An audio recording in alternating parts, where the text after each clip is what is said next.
Mayong adlaw sa tanan. Rapitol po, asa ka gikan? Murag doda ko nabilar ka o unsa ba?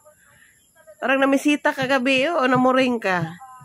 Payahay baya ka, kabusyad lang na yung tiyan niya. O guys, meet my chicken pox.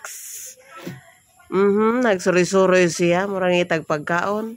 Og diring dapita, ako ipaila-ila ninyo, ako ang uban pod nga mga chicken pox.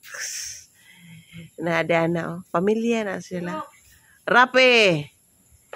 Sa'yo nahitabo ni mo, Rape? Dari ko yogi ko ninyo sa pagduol, daan dapit. Ila-ilahan ninyo ni ako ang mga chicken pox dari. Nang pamilya ni siya, nakasawa siya, 2 kabuk yung asawa. Kuyaw ni siya. Og dari pod, o kailaan ni usay ngalan niya, dagko mo na kamansilis. Tanay natagak, napulak na siya, napuwak di ay.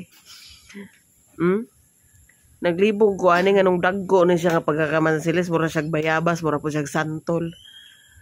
Ito pa o ana nga na dapat na ni siya kay nabugatan na ni siya sa iyaang bunga.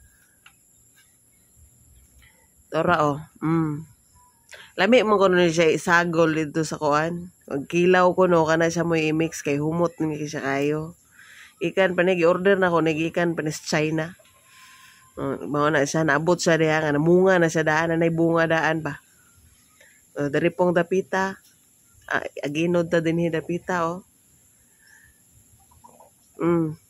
Ako ang anak nga parang scientist. Kani po siya mag-asawa po na silang duha. Kani akong mga chicken pox puro ni sila na asawa kana nangita pa na siya kang ma-partner diha. Diring dapita ako ana po ning unsa ni nako asa ni na kana siya may mahilig kay anang lemon og siguro diri na lang kutob og daghang salamat sa iyong paglantaw or pagmariti.